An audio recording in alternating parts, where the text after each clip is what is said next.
मध्यबाट हुनुहुन्छ। परमेश्वरको पुत्र मको ज्ञानमा बढ्दै जाउँ भन्ने हो यो पुरानो करारको चाडलाई बुझ्दै गर्दाखेरि। र यतिखेर हामी लाइभमा छौँ र यहाँहरू सबैलाई लाइभमा जोडिनुहुने समग्र दाजुभाइ दिदी बहिनीहरूलाई पनि आजको यस थर्ड पार्ट टिचिङमा हामी स्वागत गर्न चाहन्छौँ। तेस्रो श्रृङ्खला हो आज। पहिलो अनि दोस्रोमा डाक्टर मनोज श्रेष्ठ हुनुहुन्थ्यो र यो तेस्रो श्रृङ्खलामा चाहिँ भारतको आसामबाट डाक्टर भोजराज भट्टजी हुनुहुन्छ। यहाँ आइसक्नु भएको छ। हामी जोरदार तालीको साथमा स्वागत गर्नेछौँ डाक्टर भोजराजज्यूलाई। आजको मुख्य अतिथिलाई, आजको शिक्षकलाई हामी स्वागत गर्नेछौँ र यहाँको विषयमा संक्षिप्त परिचय राखिसके पश्चात हामी आराधनातिर गएर सिधै परमेश्वरको वचन हामी सुन्दैछौँ, शिक्षातिर जान्छौँ। र यतिखेर पास्टर जेनेट दिल्लीबाट हुनुहुन्छ, यहाँलाई समय दिन चाहन्छु। आजको हाम्रो मुख्य शिक्षक डाक्टर भोजराजज्यूलाई वेलकम, साथसाथै यहाँको विषयमा संक्षिप्त परिचय राखिदिए पश्चात अगाडि हामी बढ्नेछौँ। यहाँहरू सबैलाई जय मसीह। परमेश्वरलाई म धन्यवाद दिन्छु, यसरी उहाँले यो सुन्दर मौका हामीलाई दिनुभयो। यो रात्रिको समयमा विभिन्न जग्गाबाट हामी यो जुम मार्फत जोडिन सक्यौँ अनि हामीले यसरी पुरानो करारका चाडहरूलाई बुझ्ने प्रयास गरिराखेका छौँ। र यो आजको तेस्रो श्रृङ्खला चलिराखेको छ। अनि आजको तेस्रो श्रृङ्खलामा परमेश्वरको वचनबाट हामीलाई यो चाडहरूबारे अवगत गराउनको लागि अति नै आदरणीय गुरुबा डाक्टर भोजराज भट्ट हाम्रो बिचमा आइसक्नु भएको छ र उहाँलाई म स्वागत जनाउन चाहन्छु। र उहाँको बारेमा यद्यपि व्यक्तिगत तौरमा मैले उहाँसँग भेटघाट गर्ने मौका पाएको छैन अनि उहाँसँग बसेर उहाँसँगको भलाकुसारी गर्ने मौका पाएको छैन। आशा गर्छु भविष्यमा प्रभुले त्यो मौका पनि जुटाउनुहुन्छ। तर आज मैले उहाँको बारेमा यहाँहरूको बिचमा सम्पूर्ण भेला भएका प्रभुका जनहरूको बिचमा यहाँको परिचय ल्याउन पर्दाखेरि डाक्टर भोजराज भट्ट नेपालमा जन्मनु भएको हो र उहाँले आफ्नो बाइबल अध्ययनको सुरुवात एसएबिसी बेङ्गलोर बाइबल सेमिनारीबाट गर्नुभयो। अनि त्यसताका बाइबल सेमिनारीमा हाम्रो यस कार्यक्रमको मुख्य संयोजक नै भन्न रुचाउँछु हाम्रो पास्टर रबिन छेत्रीज्यू, उहाँको सहपाठी हुनुहुन्थ्यो, उहाँसँगै पढ्नुहुन्थ्यो र मैले उहाँबाट केही जानकारी प्राप्त गरेकी छु। अनि अध्ययनको क्रममा उहाँले आफ्नो पिएचडी को डिग्री साउथ कोरियाबाट हासिल गर्नुभयो। अनि त्यसपछि उहाँले आफ्नो सेवकाईको कर्मक्षेत्र भारतलाई नै बनाउनु भयो। यद्यपि नेपाल जन्मभूमि भए तापनि उहाँले आफ्नो सेवकाई या त कर्मक्षेत्र उहाँले भारतलाई बनाउनु भयो। अनि भारतको आसाम राज्यको राजधानी गुवाहाटीमा आएर उहाँले आफ्नो सेवकाई सुरु गर्नुभएको छ र अहिले गुवाहाटीमा बसेर उहाँले विश्वभरि छरिएर बसेका नेपाली मण्डलीहरूलाई मात्र नभएर अन्य समुदायहरूलाई पनि परमेश्वरको वचनबाट शिक्षा दिने, प्रभुको वचनबाट हुर्काउने काम गरिराख्नु भएको छ। अनि त्यति मात्र होइन, गुवाहाटीमा उहाँको आफ्नै मण्डली पनि छ अनि त्यो मण्डली उहाँले आफ्नो श्रीमतीसँग मिलेर गरिराख्नु भएको छ। र उहाँले दिइराख्नु भएको तालिमहरूमध्ये अहिले एकदमै प्रख्यात रूपमा चलिराखेको तालिम चाहिँ INSLT हो, जो बाल्टिमोरबाट सुरु हुन्छ। अनि मैले चाहिँ व्यक्तिगत तौरमा उहाँलाई त्यही नै देख्ने र चिन्ने मौका पाएँ अनि उहाँबाट शिक्षा हासिल गर्ने मौका पनि पाएँ। अनि नजानिदो प्रकारले म उहाँको एउटा विद्यार्थी पनि हुँ र उहाँले हामीलाई चर्च हिस्ट्रीको बारेमा पढाइसक्नुभयो। अनि अहिले उहाँले नयाँ नियम नयाँ करारको सर्वे गराउँदै हुनुहुन्छ, जो भोलि हुन गइराखेको छ। त्यो क्लास हरेक सोमबार त्यो बेलुकी 7 बजेदेखि हुन्छ। र उहाँलाई मैले त्यहाँनिर तालिममा चिन्न पाउँदा उहाँ अति नै मृदुभाषी, सरल र अति नै नम्र व्यक्ति हुनुहुन्छ। अनि उहाँले आफ्नो ज्ञान जो प्राप्त गर्नुभएको छ त्यो ज्ञानलाई सरल ढङ्गमा हामीहरू कहाँ पुर्याउनमा उहाँ सक्षम हुनुहुन्छ। नि उहाँ अति नै स्तरीय प्रकारले उहाँले शिक्षा प्रदान गर्नुहुन्छ र उहाँ एकदमै हाम्रो परिचयको हिन्दीमा भन्छ मोहताज उहाँ हुनुहुन्न। हामीले उहाँको परिचय दिएर परिचय दिन सक्दैनौँ। अनि उहाँ चाहिँ एकदमै नेपाली समाजलाई मलाई लाग्छ परमेश्वरले एउटा वरदानको रूपमा दिनुभएको ती वरदानहरूमध्ये एक वरदान हुन्, जसको कारणले गर्दा आज हामीले सही शिक्षाहरू प्राप्त गर्न पाइराखेका छौँ। अनि मैले सुन्दै गर्दाखेरि उहाँ चाहिँ युट्युबमा सबैभन्दा पहिला नेपाली भाषामा प्रचार गर्ने व्यक्ति पनि उहाँ नै हुनुहुन्छ। र उहाँको धेरै प्रभु वचनहरू युट्युबबाट धेरै वर्ष अगाडि जति बेला हामी अनभिज्ञ थियौँ त्यति बेलादेखि उहाँले युट्युबबाट प्रभुको सेवकाई पनि गरिराख्नु भएको छ। सञ्चार माध्यमलाई उहाँले चलाइराख्नु भएको कुरा हामीले सुनेका छौँ र आज हाम्रो बिचमा उहाँलाई पाउनु हाम्रो लागि आशिषको कुरा अनि गर्वको कुरा र हामी सम्पूर्ण यो आयोजक समितिको तर्फबाट अनि मेरो व्यक्तिगत तर्फबाट अनि यहाँ भेला भएका सम्पूर्ण मण्डलीहरूको तर्फबाट प्रियजनहरूको तर्फबाट ठुलो ताली बजाएर हामी डाक्टर भोजराज भट्टलाई आजको यस कार्यक्रममा स्वागत गर्न चाहन्छौँ र हामी धन्यवाद दिन चाहन्छौँ। उहाँले हाम्रो निमन्त्रणालाई स्वीकार गरेर आइदिनु भयो अनि यसरी हामीलाई यो ज्ञान बाँड्नको लागि तयार हुनुभयो र हामी उहाँप्रति अति नै आभार व्यक्त गर्दछौँ। साथमा जतिजना आज पहिलोचोटि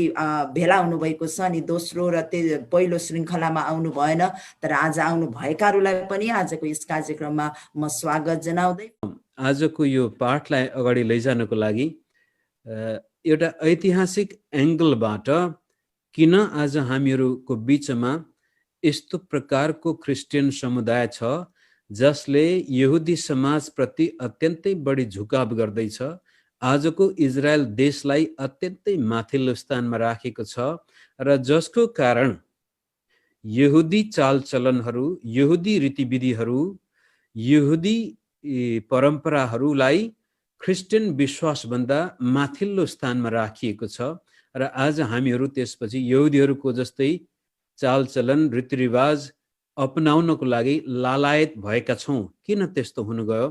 त्यसको ऐतिहासिक जवाब खोजेर त्यसपछि त्यसबाट भइपरि आउने बाइबलीय खतरा अथवा धर्मशास्त्रीय डेन्जरहरू के छन् त्यसलाई छोटकरीमा अन्तिममा म हेर्ने प्रयास गर्नेछु। हामी हेर्दै आएका छौँ पुरानो नियमका चाडहरूको औचित्य छ कि छैन, त्यो एउटा कुरो जसको बडो राम्रो तरिकाले 2 हप्तासम्म डाक्टर मनोजले सिकाउनु भएको छ। त्यसपछि पुरानो नियमका रीतिरिवाजलाई मान्ने कि नमान्ने त्यसैको सेरोसोरमा आउँछ र त्यसपछि अर्को आउँछ व्यवस्था पालन गर्ने या नगर्ने।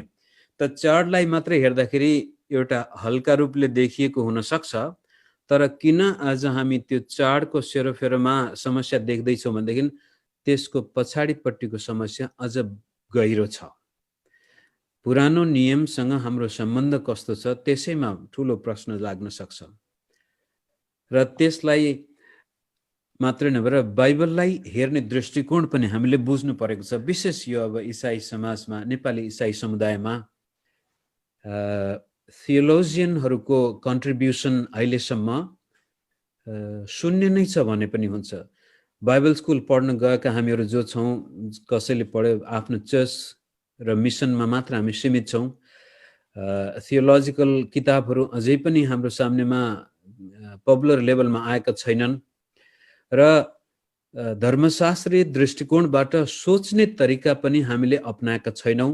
हामी अहिलेसम्म एकदमै फोक लेभलमा भन्छौँ, त्यो सुसमाचार सुनाऊ, विश्वास गर, मुक्ति पाएपछि स्वर्ग जाने, त्यति मात्रै हाम्रो बाइबललाई बुझ्ने दृष्टिकोण भएको कारण यी प्रश्नहरूको जवाब दिनको लागि कतिपटक सजिलो छैन। उदाहरणको लागि कतिपय चर्चहरूमा तपाईँ देख्नुहुन्छ यहुदीहरूले लाउने त्यो प्रार्थना गर्ने सल, त्यो टेसल भएको सल हुन्छ, त्यो ओढ्नु पर्ने अथवा ओढ्दाखेरि राम्रो हुने र नहुने। कतिले त्यो तुरै फुकेका छन्, कतिले सामदानमा बत्ती बालेर राखेका छन्। यी सबै कुराहरूको सजिलो जवाब हामीसँग छैन, किनभने सतहबाट हेर्दाखेरि त्यो कसैलाई राम्रो लाग्न सक्छ, कसैलाई नराम्रो लाग्छ। तर त्यो किन गरियो र त्यस कार्यको पछाडिपट्टि धर्मशास्त्रीय अर्थ कहाँ पुग्न जान्छ र त्यसले बाइबलीय सुसमाचारमा कतिको असर पर्छ भन्ने कुरा हेर्नको लागि हामीसँग 2वटा दृष्टिकोण छन्। हेर्नुहोस्, यो धर्मशास्त्रीय कुराहरू बुझ्नको लागि एउटा खण्ड छ डिस्पेन्सेसनल थियोलोजी, जो चाहिँ परमेश्वरले संसारमा क्रमिक रूपले काम गर्दै आउनु भएको छ। अब जबसम्म ख्रीष्ट येशू आउनुहुन्न तबसम्मको एउटा 7वटा डिस्पेन्सेसनमा काम गरेको कारण अहिले आएर यहुदी जाति, यहुदी देश, राष्ट्र सबै कुराको एउटा विशिष्ट डिस्पेन्सेसनको लागि एउटा युग भनौँ, युगान्तर परिवर्तन मा विश्वास गरिन्छ। त्यो एक पक्ष छ। यसको पछि अहिले हामी नलागौँ। मुख्य कुरो इजरायललाई हेर्ने दृष्टिकोण, यहुदीहरूलाई हेर्ने दृष्टिकोणमा यो डिस्पेन्सेसनल थियोलोजी जो आजभन्दा झन्डै 140-50 वर्ष अगाडि सुरु भयो, यो पुरानो समयमा यो थिएन। र अर्को आउँछ कभनेन्टल थियोलोजी, जसले चाहिँ परमेश्वरको पुरानो करार र नयाँ करार, दुईवटा करारमा परमेश्वरले आफ्नो योजना प्रस्तुत गर्नुभएको छ भन्छ भने डिस्पेन्सेसनलिस्टहरूले चाहिँ होइन, दुईवटा करार होइन कि परमेश्वरले 7वटा स्टेजमा आफ्नो काम गर्दै हुनुहुन्छ।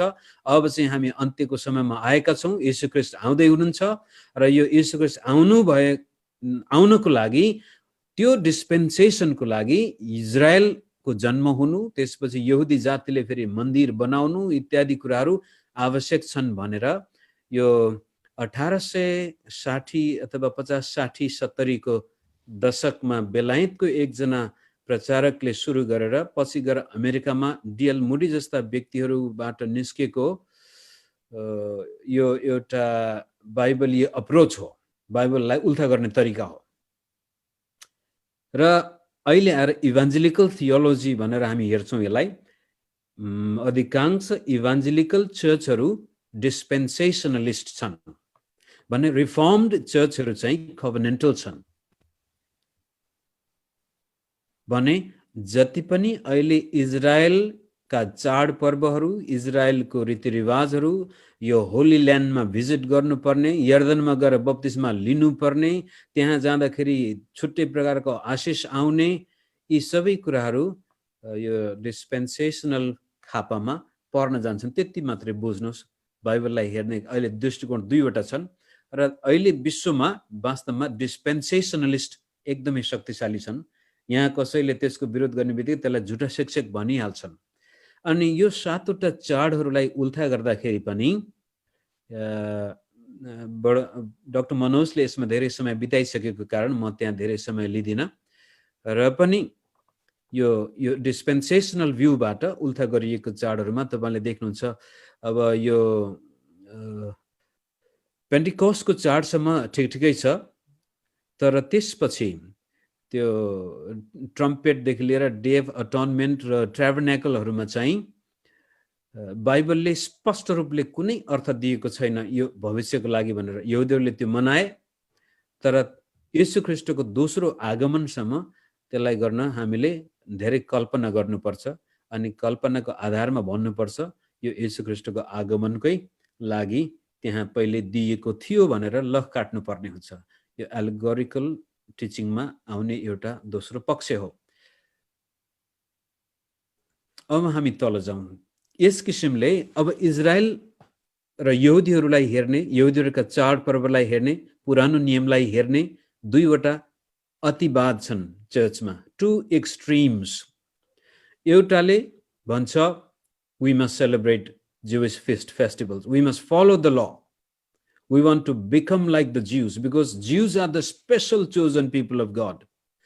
यो जोन डार्बीले जब यो डिस्पेन्सेसनल बाइबल उल्था गर्ने तरिकालाई व्यक्त गर्दाखेरि भनेका छन्, church is only the parenthesis in the plan of God that he is going to accomplish through the Jews, अथवा यहुदीहरूद्वारा परमेश्वरले आफ्नो जुन उद्देश्य पूरा गर्न चाहनुहुन्छ त्यसलाई पूरा गर्न अन्य जाति अथवा चर्च चाहिँ एउटा सानो बुँदा मात्रै हो। मुख्य विषय, मुख्य माध्यम त यहुदीहरू नै हुन् भनेर चर्चलाई नै मिनिमाइज गरेर यहुदीहरूलाई र यहुदी मतलाई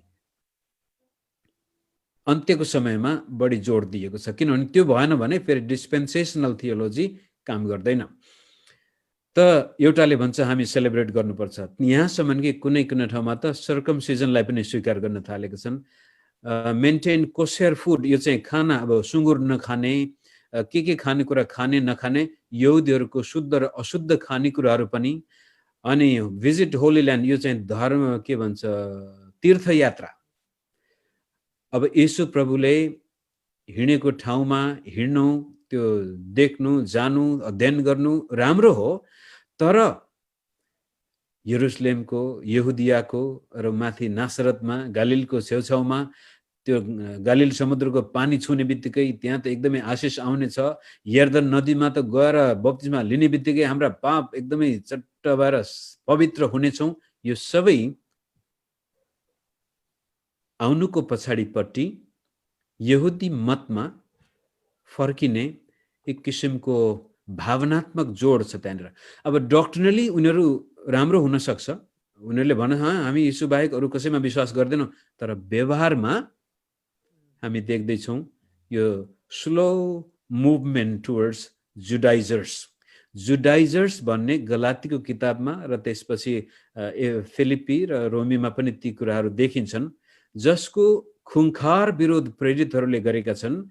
आज एउटा मण्डलीको भित्रको समुदाय जुडाइजरको खतरामा पर्दैछ।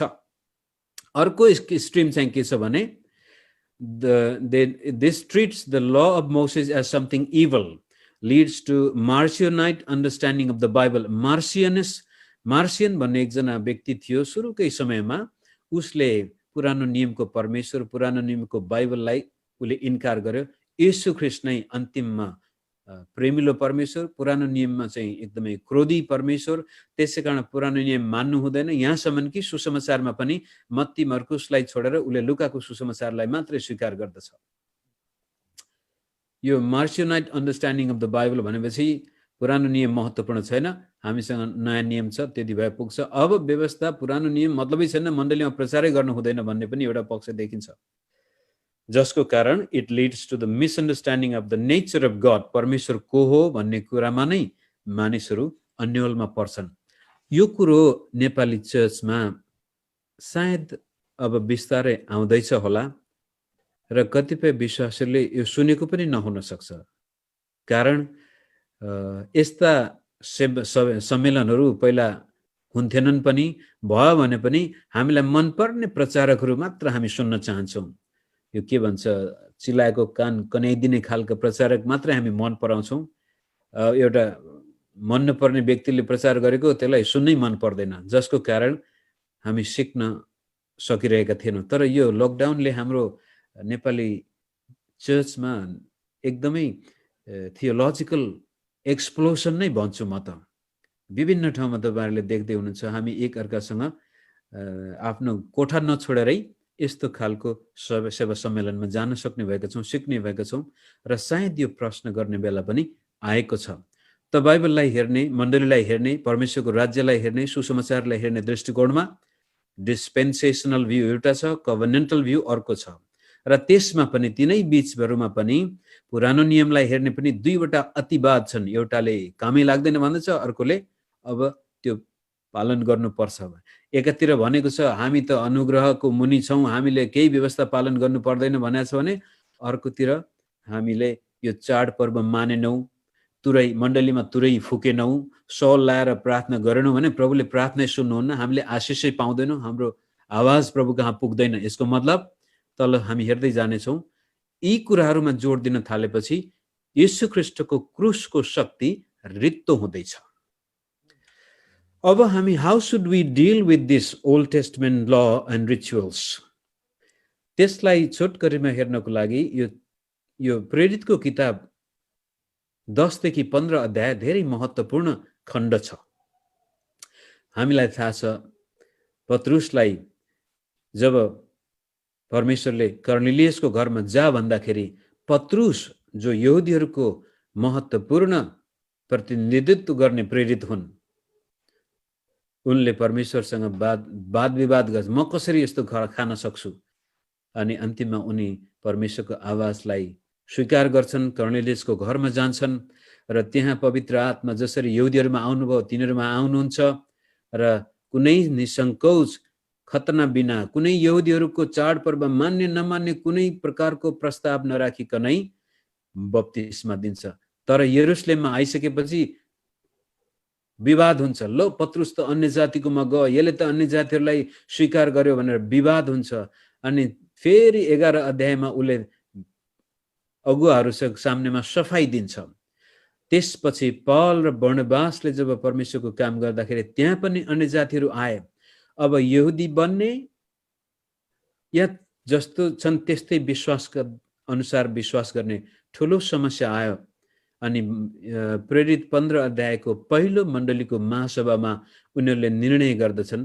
त्यो निर्णय अनुसार त्यहाँको इम्प्लिकेसनमा हामी के देख्छौँ? नम्बर 1 मा laws relating to ritual purity and ethnic distinctions have been fulfilled in Christ। अर्थात् यो शुद्ध र अशुद्ध हुने कुराहरू, बलिदानका कुराहरूदेखि लिएर जातित्वको कुरो पनि ख्रीष्ट येशूमा पूरा भएको छ। Christ is the fulfillment of the law।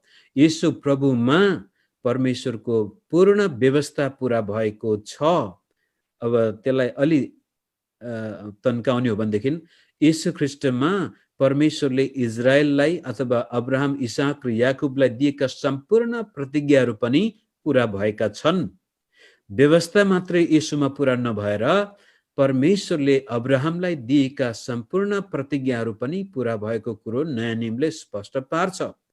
त्यस कारण उहाँ नै अल्टिमेट स्याक्रिफाइस हुनुहुन्छ र we do not need to offer anything to be saved। अब हामीले मुक्तिको लागि, हाम्रो प्रार्थना परमेश्वरमा सुनाइ हुनको लागि, परमेश्वरबाट आशिष पाउनको लागि, परमेश्वरमा ग्रहणयुक्त व्यक्ति बन्नको लागि न त कुनै चाडपर्व मान्नु पर्यो, न त कुनै नियम कानुन मान्नु पर्यो, न त कुनै खालको यहुदीहरूको लुगा लगाउनु पर्यो, न त यर्दन नदीमा गएर बप्तिस्मा लिनु पर्यो, न त येशू ख्रीष्ट हिँडेको त्यो यरुशलेमको र यरिकोको बाटोमा हिँड्नु पर्यो। कारण ख्रीष्ट येशूले त्यो सबै कुरा हाम्रो लागि पूरा गरेको कुरो प्रेरित 10देखि 15ले स्पष्ट पार्दछ। त्यसपछि 2 नम्बरमा laws relating to moral purity ought to be contextualized and upheld। अर्थात् नैतिक जीवन मानव बन्नको लागि पुरानो नियममा जति पनि व्यवस्थामा उल्लेख गरेको, जस्तै अब 10 आज्ञाको त कुरै छोड्दिउँ, 10 आज्ञा छोडौँ।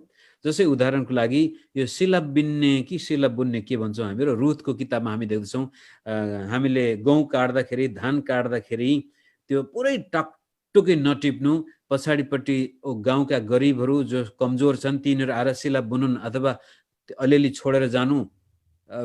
मलाई थाहा छ हाम्रो गाउँमा पनि म सानो हुँदाखेरि यो गहुँ जम्मा गर्ने बेलामा, मकै जम्मा गर्ने बेलामा अलिअलि छोड्नु पर्थ्यो। गाउँमा त्यस्तै व्यक्तिहरू आउँथे, आज त फलानुले गहुँ काट्दैछन् भनेपछि हामीले अगाडि काटेर गएको देख्थ्यौँ, पछाडिपट्टि उहाँहरूले डोकोमा त्यो छुटेका बाला नालाहरू टिप्दै आउँथे। त्यो एउटा नियम नै भनौँ, पुरानो नियममा व्यवस्था। त अहिले त हामी गहुँ चुड्दैनौँ, काट्दैनौँ, सबै अब तलब खान्छौँ। यसको मतलब हामीले गरिबहरूलाई हेर्ने कि नहेर्ने? अब गरिबहरूलाई हेर्नको लागि गहुँ काट्नेहरूले मात्रै हेर्ने हो कि तपाईहरु म जो ब्याङ्कमा काम गर्छौँ, तलब थाप्छौँ, हामीले पनि हेर्ने हो? त्यसै कारण it has to be contextualized। Moral laws have to be upheld, but their method can be different, but the message must remain the same। त्यसपछि प्रेरित 10 देखि 15, त्यसपछि नयाँ नियमका अरु किताबबाट पनि हामी हेरौँला। यो कुनै पनि काम गर्दाखेरि मण्डलीको एकता अत्यन्त महत्त्वपूर्ण छ। Jews and Gentiles are no longer two different people। पछि गएर हामी यसको इम्प्लिकेसनमा अर्को आउनेछौँ। परमेश्वरको चुनिएको जाति अब दुईटा होइन, एउटै हो। तर यो डिस्पेन्सेसनल अन्डरस्ट्यान्डिङबाट हामीले बाइबललाई हेर्न थाल्यो भने परमेश्वरका चुनिएका दुईटा जाति अझै छन् भन्ने कुरा त्यहाँ देखिन्छ। त्यसै कारण आज यहुदीहरूको चाड पर्वतिर हामी आकर्षित हुनुको कारण यहुदीहरू हामीभन्दा अलि राम्रा छन्, अझै तिनीहरू परमेश्वरको नजिक छन् क्या हो। त्यसकारण हामीहरूको यो क्रिसमस मान्ने, त्यसपछि इस्टर मान्ने, यसको भन्दा त बरु यहुदीहरूको चाडहरू नै अझ राम्रा छन्, परमेश्वरले नै हराएको हो यहुदीहरूलाई भन्ने हिसाबले हामी यो अन्य जाति चर्चलाई र यहुदी चर्चलाई डिमार्केसन गरिरहेछौँ। तर प्रेरितको किताबको मुख्य त्यहाँ 4वटा विषय दिएको छ अन्य जातिहरूलाई यो गर्नु भनेर। त्यसको मतलब त्यो मुक्तिको लागि नभएर, परमेश्वरमा ग्रहणयोग्य हुनुको लागि नभएर, तिमीहरू बसेको ठाउँमा हे अन्य जाति विश्वासी मित्र हो, तिमीहरू बसेको ठाउँमा पनि मोसाको व्यवस्था प्रचार गरिएको छ, त्यहाँ पनि यहुदीहरू छन् र त्यहाँका यहुदीहरूले पनि विश्वास गर्न सजिलो होस् भनेर यी कुराहरू चाहिँ मण्डलीको एकतामा बाधा नआओस् भन्ने उद्देश्यले पालन गर्नु। बाँकी सबै तिमीहरूलाई परमेश्वरले जसरी हामीलाई स्वीकार गरेको छ तिमीहरूलाई नि गरेको छ भनेर त्यो इम्प्लिकेसन हामी प्रेरितको किताबबाट पाउँदछौँ। त हाउ स्याल we look at the law? म अलि छिटो छिटो जाने प्रयास गर्छु, माफ गर्नुहोस्, मैले नेपालीमा उल्था गर्न सकेन। अब व्यवस्थालाई हामीले कसरी हेरौँ त भन्दाखेरि, law was gift to Israel, law was not given for salvation. यो एउटा सायद त्यति व्याख्या नगरिएको बुदा हुन सक्छ हाम्रो नेपाली परिवेशमा। It was a pointer to the real salvation mankind was in need of भन्नाले व्यवस्था इजरायलीको मुक्तिको लागि दिएको रहेनछ, तर they were law was given. Number 3, law was given so that they would live in freedom as a new nation. Number 2, they were saved by God from the bondage of Egypt. अब मौसाको व्यवस्था हामीले अध्ययन गर्दाखेरि त्यो व्यवस्था उनीहरूलाई मुक्ति पाउनको लागि नभएर मुक्त भइसके उनीहरू। परमेश्वरले मुक्ति दिइसक्नुभयो मिस्रको बन्डेजबाट। पुरानो नियमले उल्था गर्दाखेरि पापबाट मुक्ति पाएको भन्ने कुरा त्यहाँ छैन, त्यो त नयाँ नियमले देखाउने कुरा हो। त्यो मिस्रबाट मुक्ति पाउनु आउने मुक्तिको एउटा चिन्ह थियो, तर इजरायलीहरूको मुक्ति भनेको नै मिस्रबाट छुटकारा हुनु, त्यो त प्रभुले गरिसक्नुभयो। त व्यवस्था किन दियो? मुक्ति पाउनको लागि नभएर मुक्ति पाइसकेको मानिस पनि अब स्वतन्त्र राज्य, यो पनि व्यवस्था परमेश्वरको महान अनुग्रह हो। एउटा दास 450 वर्षसम्म दास भएर कसरी घर परिवार चलाउने उनीहरूलाई थाहा हुँदैन थियो। दासको एउटा समुदायलाई संसारको सर्वश्रेष्ठ राष्ट्र बन्नको लागि परमेश्वरले व्यवस्था दिनुभयो। त्यो गजबको अनुग्रह। कहिलेकाहीँ व्यवस्था ल भर्सस ग्रेस भनेर धेरै ठाउँमा त अब त पुरानो नियमलाई चाहिँदैन भन्नेहरू पनि देखिन्छ। पुरानो नियमको व्यवस्था नै परमेश्वरको अनुग्रह हो। किन भनेदेखि number 4, salvation has always been by God's grace.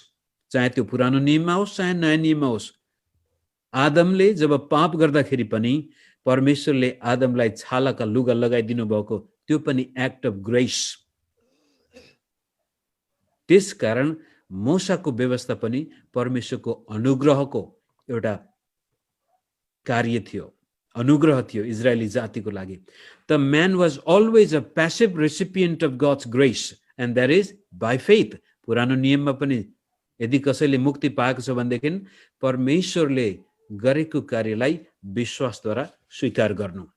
त त्यस किसिमले हामीले व्यवस्थालाई पुरानो नियमलाई हेर्दाखेरि पनि परमेश्वरले मानव जातिलाई अनुग्रह गर्नुभयो। कसरी? इजरायलीहरूलाई छान्नुभयो ताकि त्यसबाट आफ्नो मुक्तिको सन्देश सारा संसारमा पुगोस् र त्यो दासत्वमा बसेको जातिलाई उच्च राष्ट्र बनाउन परमेश्वरले व्यवस्था दिनुभयो, जसको कारण आजसम्म विश्वमा कुनै पनि सफल राष्ट्र छ भने त्यसको न्याय प्रणाली ल अफ मोसेस, द 10 कमान्डको आधारमा बनेको हुन्छ। त त्यसलाई धेरै समय नलिउँ, हाम्रो थुप्रै समय बाँकी मेटेरियल कभर गर्नु छ। त अब यदि यस किसिमले परमेश्वरले इजरायलीहरूलाई व्यवस्थामा पनि मुक्तिको लागि नभएर त्यो उनीहरूको जीवनमा हुनुपर्ने स्वतन्त्रता, शुद्धता, पवित्रता कायम गर्नको लागि दिनुभएको थियो भनेदेखि आज क्रिस्चियनहरू किन हामी व्यवस्थातिर फेरि आकर्षित हुँदैछौँ? हामी किन अनुग्रह र विश्वासको मार्गलाई छोडेर यो रिचुअलिस्टिक मार्गमा जान खोजिरहेछौँ?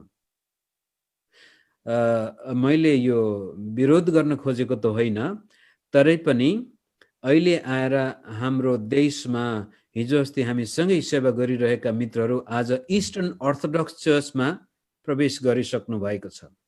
अनि इस्टर्न अर्थोडक्स चर्चले पनि यो salvation by grace through faith भन्ने कुरामा जोड दिँदैन। तिनीहरूले पनि salvation is by grace but भन्ने शब्द आउँछ। Salvation is by grace but our works are also important. हाम्रो काम पनि महत्त्वपूर्ण छ। त्यहाँ पनि भोलि गएर हाम्रा मित्रहरूले प्रश्न चिन्ह गर्नुपर्ने हुन्छ कि वास्तवमा यो रिचुअलको अर्थ कतिसम्म हामी स्वीकार गर्न सक्छौँ। रिचुअलिस्टिक क्रिस्टियानिटी जहिले पनि ग्रेस एन्ड ग्रेस प्लस भन्ने कुरामा विश्वास गर्दछ। त्यसलाई अब हेर्नको लागि जसै उदाहरणको लागि why are modern Christians attracted to follow the law, जसै celebrating feast, idealizing certain items such as lampstand, trumpet, prayer shawl इत्यादि कुराहरू को एकपटक त मैले यस्तो व्यक्तिसँग पनि भेट गरेको छु मित्रहरू, इजरायलमा जानु भएको रहेछ, त्यहाँबाट पानी ल्याउनु भएको रहेछ। हो हजुर, मैले त यो इजरायलबाट ल्याएको पवित्र जल अब भयो। म एउटा त्यस्तै परिवारमा जन्मेको व्यक्ति हुँ। कोही व्यक्ति गाउँमा मर्यो भनेदेखि त्यसपछि हाम्रो पश्चिमी भाषामा अस्तु पुर्याउनु भन्थ्यो। अस्तु यो जलाउनुभन्दा जलाइसकेपछि यो निधारको अगाडिको एउटा हड्डी निकालेर त्यो व्यक्तिलाई हरिद्वारको भागीरथी नदीमा बगाउनु पर्छ, तब मात्र उसको मुक्ति हुन्छ। अनि हरिद्वारबाट फर्केर आउँदाखेरि गङ्गाको पानी ल्याएर आउँथे र त्यो व्यक्ति फर्केपछि हामी सबैलाई त्यो जल दिनुहुन्थ्यो। मेरो बाजे बित्दाखेरि मलाई झलक्क अहिले याद आउँछ। र त्यो क्रिस्चियन मित्रले पनि यो त हजुर म त इजरायलबाट आएको हुँ, यो जल किन त्यस्तो भइरहेछ आज क्रिस्चियनहरूको बिचमा? Why are we so attracted to the ritualistic Christianity associated with Judaism? अनि अब मैले भनिहाले यर्दनमा बप्तिस्मा लिनेदेखि लिएर 4 नम्बरमा हेर्नुहोस्, treating the Jew as if they do not need to accept Christ. यहुदीहरूले ख्रिस्टलाई विश्वास नगरे पनि हुन्छ, यिनीहरू त अब विशिष्ट जाति भइसके। अनि treating the modern state of Israel as if it is the old testament Israel. अब तपाईँ र मलाई पनि मनपर्छ इजरायल देश, अवश्य पनि मलाई थाहा छ। मेरो श्रीमती अत्यन्तै इजरायल देशप्रति अति आकर्षित, उसले जहिले पनि इजरायलको लागि प्रार्थना गर्छ, यहुदीहरूको लागि प्रार्थना गर्छ। यहाँसम्म कि तपाईँले सुन्नु भएको छ होला, यो मणिपुर र मिजोरामबाट थुप्रै मानिसहरू यो लस्ट ट्राइब अफ इजरायल भनेर गइसके। यो मेरो श्रीमतीकै जातको व्यक्तिहरू पर्छन् तिनीहरू। अनि मैले भन्छु हैन तिमी साँच्चै यहुदी हो क्या हो भनेर कहिले काहीँ जिस्क्याउँछु पनि। र भन्न खोजेको कुरो के आजको स्टेट अफ इजरायल पुरानो नियममा भएको इजरायल बराबर हो त? यो प्रश्न तपाईँ मैले गर्नुपर्छ। अब यसलाई जवाब दिन म अलिकति अझ तन्काउँछु। Historical reasons of turning to Judaism, एउटा bird's eye view of Jewish history. हामी छोटकरीमा यो यहुदी इतिहासलाई हेरौँ। अहिले माफ गर्नुहोस्, कतिजनालाई यदि मैले लिएको दृष्टिकोणबाट अप्ठ्यारो लाग्यो भने आशा छ अन्तिममा यसको केही न केही फाइदा हुन्छ नै होला। म डाक्टर मनोजले गर्नुभएको काम दोहोऱ्याउन नचाहेर मैले यो ऐतिहासिक तरिकाबाट यो चाडपर्व मान्ने र नमान्ने प्रश्नलाई जवाब दिने प्रयास गर्दैछु। किन हामी यहुदीहरूप्रति अति आकर्षित छौँ भन्ने कुरा हेर्नको लागि इतिहासलाई पहिला हामी हेरौँ। सुरुमा त बाइबलको कुरो त हामीलाई थाहा छ। यहुदीहरूले पिलातुसको सामनेमा गएर भने उसको अथवा मसीहको रगत, येशूको रगतको दोष हामीमा र हाम्रा सन्तानमा परोस् भनेर पिलातुसले त्यो मृत्युदण्ड घोषणा गर्दाखेरि आफ्नो हात धुन्छ। तर परम्परा अनुसार त्यो हात धुँदैमा उसले आफ्नो दोष मुक्ति पाएन, पछि गएर उसको हात काटिए भन्ने पनि उल्लेख गरिएको छ। र त्यसपछि यरुसलेम 70 एडीमा नराम्रोसँग पतन हुन्छ। 66 बाट लिएर 73 सम्म यो युद्ध जान्छ। तर 70 एडीमा यरुसलेमको मन्दिर आगो लगाइन्छ, ध्वस्त पारिन्छ र झन्नै 11 लाख यहुदीहरू मारिए त्यो बेलामा। र त्यसपछि तितर बितर हुनु परेको थियो। यहुदी जाति बडो धर्म सङ्कटमा आइलाग्यो 70 एडीमा। यो बेलामा इसाई के भन्छ ख्रिस्ट विश्वासी यहुदीहरूले यो युद्धमा भाग लिएनन्। समस्या त्यहाँ पर्यो। यहुदीहरू एकदमै इन्डिपेन्डेन्ट मुभमेन्टमा गए, तर क्रिस्चियन यहुदीहरूले भने होइन, हामी सांसारिक राज्यको लागि लड्दैनौँ, जसको कारण उनीहरूले त्यो युद्ध हुनुभन्दा अगाडि यरुसलेम छोडिदिए। अनि यहुदी क्रिस्चियन र यहुदी बीचमा विभाजन आयो त्यतिखेरै। त्यसपछि 2 नम्बरमा 133 एडीमा आएर अर्को एउटा जेनोसाइड नै भनिन्छ त्यसलाई पनि। जेनोसाइड भन्नाले हामी नेपालीमा के भन्छौँ, नरसंहार। यो बारखुबा भन्ने व्यक्तिले मनै मसिहा हुँ भन्यो। फेरि 70 एडीमा यरुसलेमबाट मात्र यहुदीहरू लखिरहेका थिए, तर यहुदियाको विभिन्न प्रान्तमा यिनीहरू लुकेर बसेका थिए जति बाँचेका थिए। अनि 70 देखि लिएर देख्नुहुन्छ तपाईँ अब 30 वर्ष 30-60 वर्ष यो एक जेनेरेसन भित्र फेरि एउटा द्वन्द्व सुरु हुन्छ त्यहाँ। र बारखोबाले मनै मसिह्यौं भनेर गृह युद्ध सुरु स्वतन्त्रताको लागि युद्ध गर्दछ। तर रोमी सम्राटले 133 देखि 35 2 वर्षसम्म त्यहाँ घनघोर युद्ध हुन्छ र जसमा अझ करिब 6-7 लाख यहुदीहरू मारिए र त्यसपछि यहुदीहरूलाई प्यालेस्टाइनमा जानै अनुमति दिएन र त्यो यहुदाको नाम पनि परिवर्तन गरिदिएको परम्पराले बताउँछ। सम्राट हार्डियनले अब यसलाई यहुदा नभन्ने, यसलाई चाहिँ अब प्यालेस्टाइन सिरियाक प्यालेस्टाइन भनेर छुट्टै नाम दियो, नाम समेत मेटाइदियो 135 मा। त्यसपछि कहिले पनि यहुदीहरू यरुसलेममा फर्केर आफ्नो सोसाइटी समाज बनाउन सफल भएनन्। जुनसुकै देशमा जाँदाखेरि यहुदीहरू प्रति रोमी रवैया नराम्रो भयो र यतापट्टि क्रिस्चियन र यहुदीहरू बीचको टेन्सन पनि छँदैछ, द्वन्द्व छ। तपाईले प्रेरितको किताबमा यहुदीहरूले पावलको विरोध गरेको देख्नुहुन्छ। त्यो द्वन्द्व लामो समयसम्म रहिरह्यो र जब 313 देखि 25 अनि त्यसपछि 380 को दशकमा आएर रोमी सम्राटले क्रिस्टियानिटीलाई राज्यको धर्म घोषणा गरेपछि यहुदी लगायत अरू धर्मावलम्बीहरूलाई फेरि सताइन थाल्यो। त्यसपछि 300-400 एडी देखि लिएर तपाईँ म यहाँ भनौँ लगभग मार्टिन लुथरको पालासम्म आइपुग्दाखेरि मार्टिन लुथरका लेखहरू नै तपाईले हेर्नुभयो भने त्यहाँनिर बडो हामीले पुरपुरोमा हात लाएर सोच्नु पर्छ, हे मार्टिन लुथर तैँले किन यस्तो गल्ती गरिस् भनेर। यहुदीहरूलाई त्यसपछि विश्वमा साह्रै हेला गरिन्छ। यिनीहरूको नाम नै क्राइस्ट किलर्स, ख्रिस्टलाई मार्नेहरू। अनि कुनै देशमा यिनीहरूलाई स्वीकार गरिँदैन थियो। जहाँ जान्थे यिनीहरू अलिअलि सफल हुने बित्तिकै फेरि त्यहाँको शासन प्रणाली र त्यहाँका मानिसले यिनीहरूलाई लखेटिहाल्दथे। विश्वका विभिन्न ठाउँमा यिनीहरू निकै दुःख पाएर बाँचे। यहाँसम्म कि पश्चिमी संसारमा विशेष गरी यो अङ्ग्रेजी साहित्यको पिता नै भनौँ न, शेक्सपियरका लेखहरूमा पनि तपाईँले देख्नुहुन्छ यहुदीहरूप्रति हेर्ने दृष्टिकोण साह्रै नराम्रो छ। यसलाई अङ्ग्रेजीमा एन्टिसेमेटिक भ्यू भन्छौँ। यहुदीहरू विरोधी, यहुदीहरू वास्तवमा राम्रा मान्छे होइनन् भन्ने भावना फैलिएको देखिन्छ।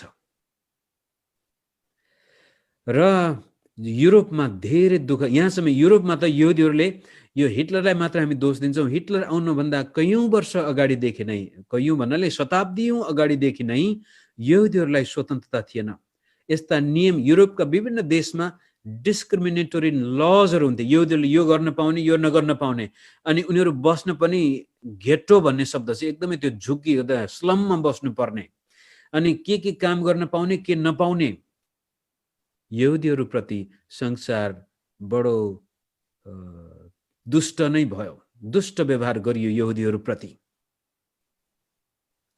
सबैले त्यो गर्नुको पछाडि पनि यिनीहरू त क्राइस्ट किलर हुन्, यिनीहरू परमेश्वरबाट त्यागिएको हुन्। चर्चको पुल्पिटबाट पनि महान प्रभुका सेवकहरूले पनि यहुदीहरूलाई सम्बोधन गर्दाखेरि बडो दुःखलाग्दो तरिकाले गरेको छ। र अन्तिममा 15औं-16औं शताब्दीमा मार्टिन लुथरले सुरुमा के सोचेको थियो भनेदेखि, यदि मैले मण्डली रोमन क्याथोलिकको पन्जाबाट मुक्त गर्न सके भने यहुदीहरूले पुरा विश्वास गर्नेछन् भनेर सुरुमा त उसले सकारात्मक रूपले यहुदीहरूको बारेमा लेखेको छ। तर उसको प्रयास विफल हुन्छ, यहुदीहरूले पटक्कै मानेनन्। अनि त्यसपछि आफ्नो जीवनको अन्त्यतिर आइपुग्दाखेरि उहाँले 2वटा किताब भनौँ अथवा पम्पलेट लेख्नुभयो, जसमा साह्रै दुःखलाग्दो तरिकाले गरेछ कि यिनीहरूलाई जहाँ भेटा त्यहीँ आक्रमण गरे पनि हुन्छ, यिनीहरूका घर लुटे पनि हुन्छ, यिनीहरूका घर जलाइदिएको पनि हुन्छ, यिनीहरूलाई यात्रा गर्न दिँदै हुँदैन, बाटोमा गएर यिनीहरूलाई कसैले गुण्डाले मार्यो भने सुरक्षा दिनु हुँदैन। यस्तो प्रकारका लेख मार्टिन लुथर जस्ता व्यक्तिको हातबाट निस्के यहुदीहरूको विरुद्धमा। त्यसपछि यो प्रोटेस्टेन्ट रेफर्मेसनकै बेलामा अर्को एउटा मुभमेन्ट आएको थियो जर्मनमा, होल्यान्डमा। त्यसलाई हामी पायटिस्टिक मुभमेन्ट भन्छौँ। त्यो भित्रका विश्वासीहरूले चाहिँ यहुदीहरूलाई मायाको दृष्टिकोणले हेर्न थाले। र त्यसै बेलामा त्यसको के 1700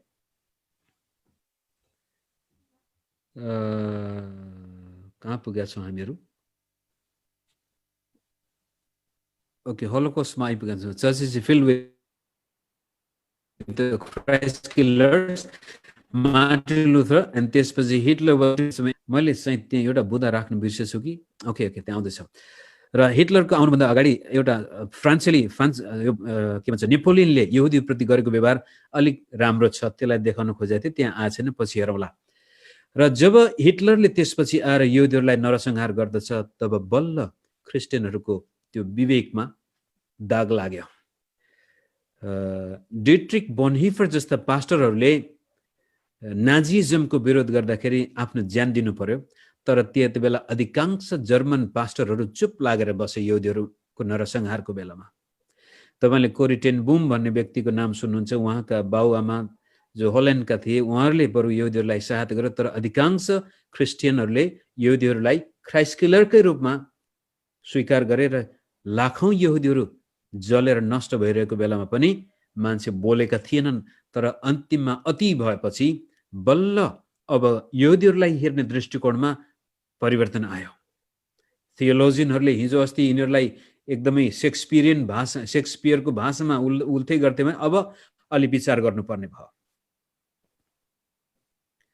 र त्यहाँदेखि उदो यहुदीहरूलाई हेर्ने दृष्टिकोणमा परिवर्तन कहाँबाट? अब after the Holocaust Christian view towards you went other extreme. अब हिजो अस्ति यिनीहरूलाई मार्टिन लुथर जस्ताले पनि यिनीहरूका घर जलाइदिनु, लुटपाट गरिदिनु, बाटोमा भेट्दा मारेर फालिदिनु, यिनीहरूलाई कहीँ बस्न नदिनु भन्ने जस्तो कुरो उल्लेख गरेको थियो भनेदेखि हलोकॉस्टले चाहिँ अर्को पाठ सिकायो, जसको कारण एउटा डेभलपमेन्ट अफ क्रिस्चियन जायनिजम। अब हामी सबै अहिले यसकै पक्षमा उभिएका थियौँ होला, तर यसको ऐतिहासिक पृष्ठभूमि कहाँबाट चाहिँ हामी यहुदीहरूलाई मन पराउन थाल्यौँ भन्दाखेरि हिटलरको पाला बल्ल अति भइसकेपछि। अनि त्योभन्दा अगाडि चाहिँ 1799 मा ठ्याक्कै 18औं शताब्दीको अन्त्यमा नेपोलियनले फ्रान्समा यस्तो गजब, फ्रान्समा मात्र नभएर उनको माई इन्टरनेट इज अनस्टेबल भन्छ, आशा छ तपाईँले सुनिराख्नु भएको छ होला। धेरै स्वतन्त्रता दियो। हिजो अस्ति गेटोमा मात्रै बस्नु पाउने, के काम गर्न पाउने नपाउने, उनले चाहिँ सम्पूर्ण नागरिकहरू बराबर हुन् र यहुदीहरूलाई पनि बराबर नियम लागू गरे, जसको कारण युरोपका अरू राजाहरू एकदमै रिसाएका थिए नेपोलियनसँग। अनि तिनीहरूले नेपोलियनलाई पहिलो एन्टी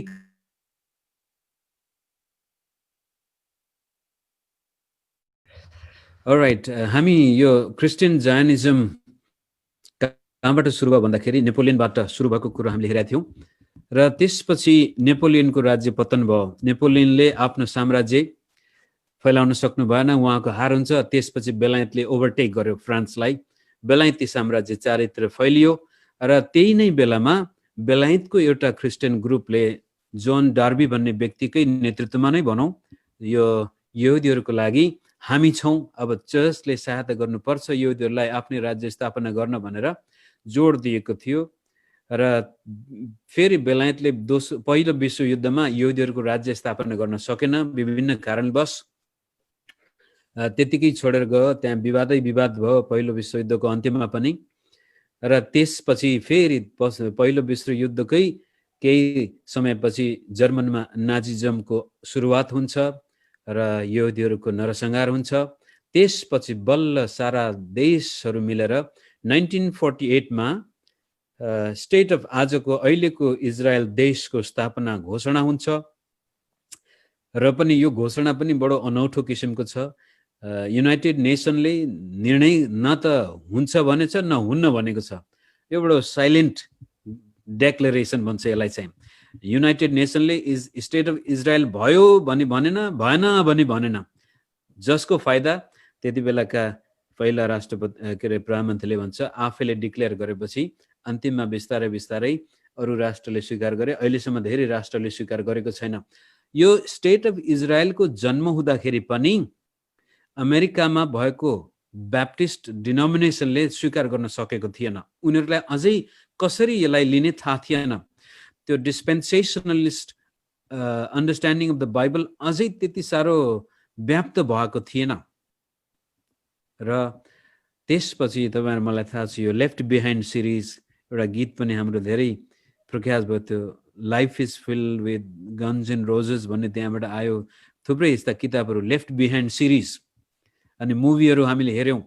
त्यसको प्रभाव चारैतिर फैलिएर अनि यहुदीहरूलाई अब जसरी हुन्छ सपोर्ट गर्नु पर्यो भनेर क्रिस्चियन विश्वास, अब हिजो अस्ति यहुदीहरूलाई क्राइस्ट किलर भन्थे भने अब चाहिँ आएर के भन्न थाले भने यिनीहरूले त क्राइस्टमा विश्वास नगरे पनि हुन्छ, यिनीहरू परमेश्वरका विशिष्ट जाति हुन्, अब यिनीहरूलाई मद्दत गर्नु नै हामीले परमेश्वरबाट आशिष पाउनु हो। अब जेनेसिस च्याप्टर 12 के भन्छ, उत्पत्ति 12 अध्यायमा परमेश्वरले दिएको प्रतिज्ञा अब्राहमलाई, तँलाई आशिष दिनलाई म आशिष दिनेछु, तँलाई सराप्नेलाई म सराप्नेछु भनेको कारण अब यहुदीहरूलाई आशिष दिनु, यहुदीहरूलाई सहायता गर्नु, त्यसमा पनि इजरायलका यहुदीहरूलाई सहायता गर्नु भनेको परमेश्वरबाट आशिष पाउनु भन्ने उद्देश्यले क्रिस्चियन जायनिजम सुरु भयो। त्यसलाई अझ हामी यो आजको प्रख्यात pro Israel Christian body Christians united for Israel, जसको अहिलेको तत्कालीन नेतृत्व जोन ह्यागी, उनीहरूले फाउन्डर नै भने पनि हुन्छ। अनि नेपालमा पनि हिजो अस्ति कता मैले यो देखेको थिएँ, हामीलाई कति पटक यस्ता अमेरिकामा जे सुरु हुन्छ त्यसलाई हामीले हेर्दै नहेरिकन हाम्रो देशमा, हाम्रो मण्डलीमा, हाम्रो डिनोमिनेसनमा स्वीकार गरिहाल्यो। क्रिस्चियन्स युनाइटेड फर इजरायल भन्ने जुन प्रकारको एउटा मुभमेन्ट आयो, त्यसले के भन्छ भने यहुदीहरू जसरी पनि अब इजरायल फर्किनु पर्छ, किनभनेदेखि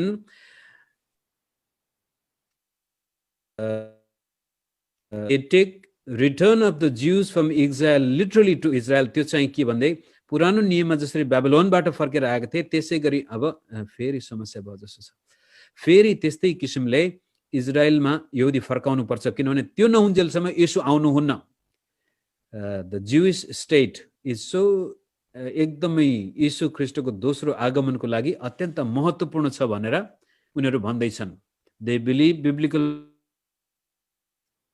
अब्राहमलाई दिएको प्रतिज्ञा अझै पुरा भएका छैनन् र त्यसपछि God will have to rebuild Israel and a new temple, नयाँ मन्दिर हुनै पर्छ, नयाँ राष्ट्र हुनै पर्छ। र यो के बाइबलबाट नयाँ नियमले यो देखाउँछ हामीलाई? यो प्रश्न हामीले गर्नुपर्ने छ। नयाँ नियमले जसरी बेबिलोनबाट इजरायलीहरू फर्केका थिए त्यसै गरी अब अन्त्यको समयमा इजरायली फर्केर यरुशलेममै जानुपर्ने हो त? र त्यसपछि परमेश्वरले अब्राहम, इसाक, याकुबलाई गरेका प्रतिज्ञाहरू अझै पुरा भएका छैनन् त ख्रीष्ट येशूमा? अथवा यरुशलेम मन्दिर अझै पनि मुक्तिको लागि महत्त्वपूर्ण छ त? प्रश्न हामीले गर्नुपर्ने हुन्छ। त्यसपछि accept the Jews as they are. अब यो क्रिस्चियन युनाइटेड फर इजरायल जोनको किताब तपाईँ पढ्नुहुन्छ र उनले गरेका वचन, बोलेका वचन तपाईँले सुन्नुहुन्छ भनेदेखि यहुदीहरू त्यहाँ यहुदी रब्बीहरूले ख्रीष्टलाई विश्वास नगरे पनि के फरक पर्दैन। The people of God, they believe Jews are the people of God, special people of God, in fact better than the Christians. यो भयंकर खतरनाक एउटा बाइबलीय कन्क्लुजन हामी यहाँ देख्दैछौँ। अनि they emphasise superiority of Jewish rituals over biblical doctrines. अब नयाँ नियमको सुसमाचार भन्दा पनि यहुदीहरूका रीतिविधिहरू, चालचलनहरू। त्यसै कारण त तपाईँहरूमा इजरायलबाट फर्केर आउँदाखेरि हामी त निकै आत्मिक भएको महसुस गर्छौँ होला। अनि इजरायलको त्यो यहुदीहरूको प्रार्थनाको सल, सामदान अनि यर्दनको पानी नै ल्याउनु भयो भने त अत्यन्तै तपाईँ त साह्रै आत्मिक व्यक्ति भयो।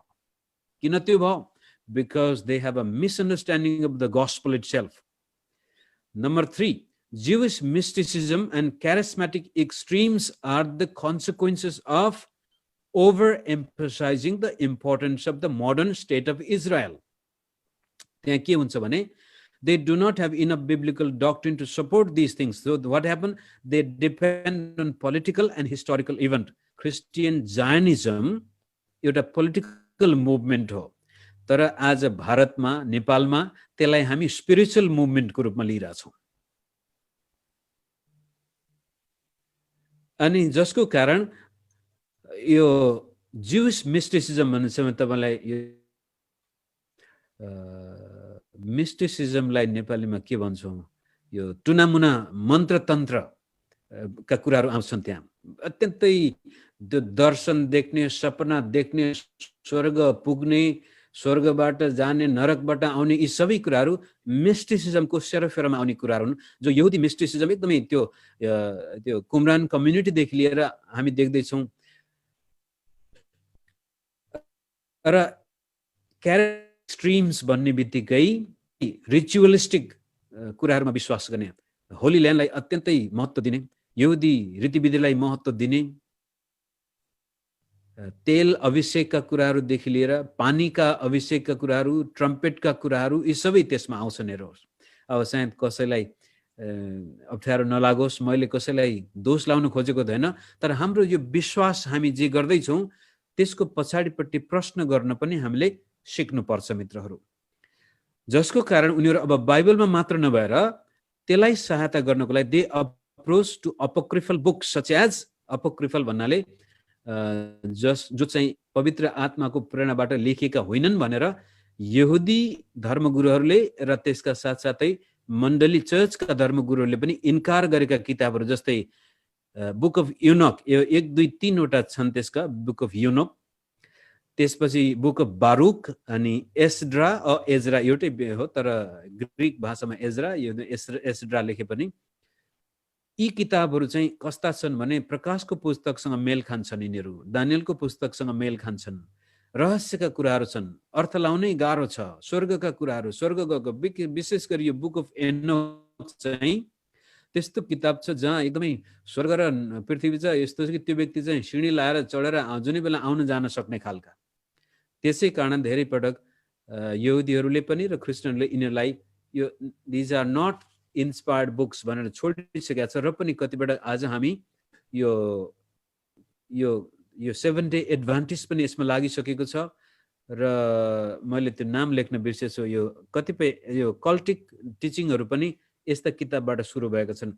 र तिनै कुराहरूको प्रभाव कतिपटक हामीहरू जो पेन्टिकस्टल क्यारिस्मेटिक ब्याकग्राउन्डबाट आएकाहरू छौँ, हामी यसलाई सजिलै लिन्छौँ, नर्मली लिइदिन्छौँ, तर यसको लजिकल कन्क्लुजन गस्पलको विरुद्धमा जान सक्छ। मेरो नेटवर्क जानुभन्दा पहिला म सिधाउन चाहन्छु, What are the biblical dangers from this extreme? अब यसबाट खतरा के छ त? यी चाडबाडकै पछि लाग्यौं, हामीले मान्न पर्ने कि नमान्ने भन्दाखेरि Christ and him crucified is not sufficient, अथवा ख्रीष्ट येशूले क्रुसमा हाम्रो लागि गर्नुभएको बलिदान पर्याप्त छैन। कुनै पनि रिचुअलिस्टिक विश्वास तपाईलाई देखाइन्छ, कुनै व्यक्तिसँग कुनै प्रकारको करार बाँध्नु, कुनै व्यक्तिको हातबाट विशेष किसिमको अभिषेक लिनु इत्यादि कुराहरू अत्यन्तै बाइबल भन्दा बढी नै तन्काउने बित्तिकै कल्वरी क्रुसमा ख्रीष्टले मेरो निम्ति गरेको काम पर्याप्त छैन। 2 नम्बरमा, there are 2 ways of salvation, one for the Jews, one for the Gentiles. The New Testament gospel becomes meaningless when it says that there is no other names by which man can be saved. अब प्रेरित 4 को 12 मा बडो स्पष्ट भाषामा यहुदीहरूलाई नै बलिएको वचन हो। त्यो बडो स्पष्ट भाषामा यहुदीहरूलाई प्रेरितहरूले भन्दैछन् मुक्ति पाउनको लागि येशू ख्रीष्टमा विश्वास गर्नु बाहेक अर्को उपाय छैन। तर आज यो क्रिस्चियन युनाइटेड फर इजरायल देखि लिएर क्रिस्चियन जायनिज्म अनि यो अत्यन्तै यहुदी रीतिरिवाजतिर ढल्किने मानिसहरूले के भन्दैछन् भन्देखि यहुदीहरूले विश्वास नगरे यिनीहरू परमेश्वरका विशिष्ट जाति हुन्, उनीहरूको लागि प्रभुले छुट्टै योजना बनाछ, येशू ख्रीष्ट चाहिँ खाली अन्य जातिको लागि मात्रै। 2 ways of salvation। अनि यसको अर्थ आउँछ God has 2 separate peoples now, Jews and Gentile। तर बाइबलले रोमी 3, गलाती 3, रोमी 4, हिब्रूको किताब हामी देख्दै गयौं भनेदेखि, एफिसीको किताबमा हामीले हेर्यौं भनेदेखि there are no 2 people, there is only one people। पत्रुसले पनि हामी चाहिँ royal priest, Holi nation, chosen people, हामी एउटै मात्रै छौं।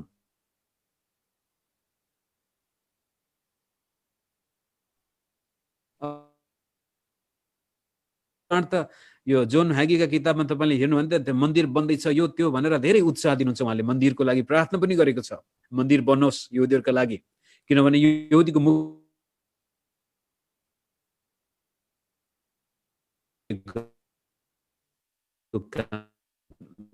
मानिस भए एउटा यहुदी अन्य जाति अझै छन् र जसको फलस्वरूप यसले हामीलाई मिस्टिसिजमको बन्धनमा लैजान्छ।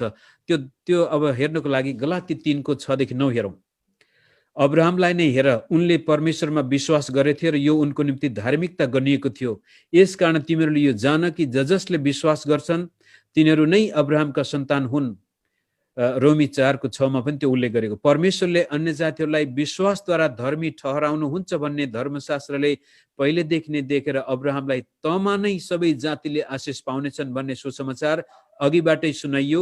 यस कारण विश्वास गर्ने मानिसहरूले विश्वासी अब्राहमसँगै आशिष पाएका छन्। यो चाहिँ पौलले अन्य जातिहरूले अब खतना गर्नु पर्दैन, यहुदी बन्नु पर्दैन, यहुदी व्यवस्था पालन गर्नु पर्दैन भन्ने आर्गुमेन्ट प्रस्तुत गर्दाखेरि उनले भन्दैछन् विश्वासद्वारा हामी अब्राहमका सन्तान भएका छौँ। त्यही कुराले तल भनेको छ, किनभने विश्वासद्वारा तिमीहरू सबै ख्रीष्ट येशूमा परमेश्वरका सन्तान हौ, किनकि तिमीहरूमध्ये जतिको ख्रीष्टमा बप्तिस्मा भयो तिमीहरू सबैले ख्रीष्टलाई धारण गरेका छौ। अब त न त यहुदी न ग्रीक न कमरा छ न फुक्का न त पुरुष न स्त्री, किनभने ख्रीष्ट येशूमा तिमीहरू सबै एउटै हो। यदि तिमीहरू ख्रीष्टका हौ भने त तिमीहरू अब्राहमका सन्तान हौ र प्रतिज्ञा बमोजिम उत्तराधिकारीहरू हौ। यसको मतलब परमेश्वरले दुईटा मानिस होइन एउटै मानिस बनाउनु भएको छ। सुरुदेखि आदिकालदेखि नै परमेश्वरले एउटै मानिस हो। पुरानो नियममा पनि one people of God, नयाँ नियममा पनि one people of God. There are no two people of God. र यहुदीहरूले पनि अब रोमी 3:4 हामीले पढ्यौँ, त्यो पनि अझ गजबले, उसो भए के हामी यहुदीहरू अझ असल छौँ त? अवश्य छैनौँ, किनकि सबै मानिस यहुदी र अन्य जातिहरू दुवै पापको बसमा छन् भनी मैले दोष लगाइसकेको छु। 1 अध्यायमा अन्य जातिहरूले पाप गरेका छन्, 2 अध्यायमा पनि यहुदीहरूले त्यही कुरा पाप गरेको कारण सबैलाई आज यीशु ख्रीष्ट चाहिएको छ। यति भनिसकेपछि मेरो समय म यतै राख्छु। अहिले एउटा मात्रै चाडको म उल्लेख गर्न चाहन्छु। यो रोश होसाना भनेर अहिले यहुदीहरूले नयाँ वर्षको चाड मनाउँछन् र पुरानो नियममा चाहिँ तुरहीको चाड, ब्लोइङ अफ द ट्रम्पेट, त्यसको बारेमा पुरानो नियमले के भनेको छ सायद अस्ति डाक्टर मनोजले त भनिसक्नु भएको छ, तरै पनि यो लेवीको किताबको 23 अध्यायको 23देखि 25 पद हामी पढौँ। परमप्रभुले मोसालाई भन्नुभयो, इजरायलीहरूलाई भन्, 7औं महिनाको पहिलो दिनमा तिमीहरूका निम्ति विशेष विश्रामको दिन होस्। त्यस दिन सम्झनाको लागि तुरै फुकेर पवित्र सभा राखियोस्। तिमीहरूले त्यस दिनमा दैनिक काम नगर्नु, तर परमप्रभुको निम्ति अग्निहोम चढाउनु। अब यो कुन प्रकारको चाड हो यसको अर्थ हामी बाइबलबाट लगाउन सक्दैनौँ। किन यो भनाइयो थाहा छैन, तर एउटै मात्रै कुरा हामी के देख्न सक्छौँ यहाँ भने 7औं महिनाको पहिलो दिनमा तिमीहरूले यो चाड मनाउनु। किन मनाउनु? त्यस दिन सम्झनाको लागि तुरै फुकेर पवित्र सभा राखियोस्। सम्झनाको लागि। अब यदि कुनै कुरो सम्झनाको लागि गरिन्छ भने त्यसभन्दा अगाडि के भएको थियो त्यो कुरो हामीले बुझ्नुपर्ने हुन्छ। त अब त्यहाँ सेरोफेरोमा हेर्दाखेरि त त्यस्तो कुनै घटना देखिँदैन, तर तुरहीसँग सरोकार राख्ने यदि त्यो थियो भने हामी प्रस्थानको किताबको 19-20 अध्यायमा जानुपर्छ। त्यहाँ तुरही फुकिएको कुरो देखिन्छ विशेष किसिमले।